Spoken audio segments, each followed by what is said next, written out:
wabarakatuh. Waalaikumsalam warahmatullahi wabarakatuh. Teman-teman, di sini saya Nahya Syaida akan menceritakan kembali cerita sejarah tentang Kemelut di Majapahit. Raden Wijaya adalah raja pertama sekaligus raja pendiri Kerajaan Majapahit. Raden Wijaya memiliki gelar Kertarajasa Jayawardana. Raden Wijaya memiliki senopati-senopati yang sangat baik dan setia, termasuk juga Ronggolawe yang diangkat menjadi adipati di Tuban.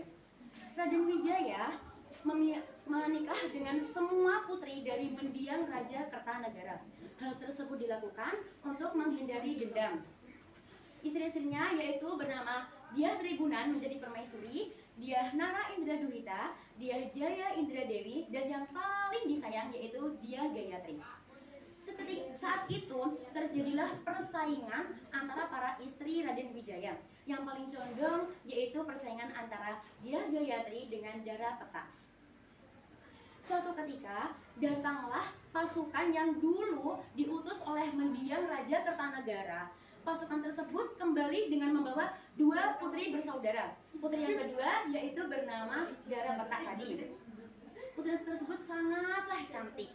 Nah, lalu Raden Wijaya terpikat oleh kecantikannya dan menikahinya, lalu dijadikanlah sebagai istri kelima.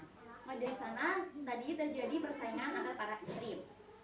Lalu sang raja tidak menyadari persaingan yang terjadi pada para istrinya tersebut.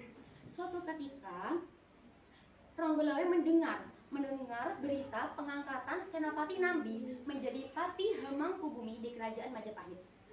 Ronggolawe sangatlah marah dan tidak terima atas berita tersebut. Saat pengangkatan tersebut diduga mendapat banyak pengaruh dari bujukan Dara Petak. Saat itu Ronggolawe sedang makan dan dilayani oleh dua istri setianya yaitu bernama Dewi Martologo dan Tirtawati. Seketika itu nasi yang berada di kempalan Ronggolawe dibuang begitu saja ke atas lantai. Para istrinya sudah menasihati Ronggolawe, termasuk juga Tirtawati yang mengingatkan kalau kita membuang nasi ke lantai nanti kita akan kualat. Lalu Ronggolawe tidak menghiraukan perkataan dari para istrinya. Ronggolawe bersegera pergi ke Majapahit dengan Megolamat. Megolamat adalah salah satu kuda kesayangan Ronggolawe yang sangat kuat dan indah. Di Majapahit, Ronggolawe datang tanpa diundang dan tanpa dipanggil oleh sang raja. Di sana, Ronggolawe dihadap oleh senopati-senopati sang raja. Namun, apa yang dilakukan Ronggolawe? Ronggolawe berkata kepada sang raja, "Hamba menghadap Paduka untuk mengingatkan Paduka atas kekhilafan yang Paduka lakukan." Lalu, Raden Wijaya bertanya dengan tenang, "Apa maksud dari perkataanmu itu, wahai Ronggolawe?" Sang Ronggolawe pun menjawab dengan tegas, "Pengangkatan Senopati Nambi menjadi Patih Hemangkubumi merupakan suatu kekeliruan yang sangat besar. Kita semua tahu, Raja, bahwa Senopati Nambi adalah orang yang penakut, tidak berwibawa, bodoh, dan lemah budi. Apakah ia pantas dijadikan sebagai Patih Hemangkubumi? Apa jadinya Kerajaan Majapahit nanti, wahai Raja?" Lembu Suro selaku paman dari Ronggolawe sangat terkejut apa yang dilakukan Ronggolawe tadi.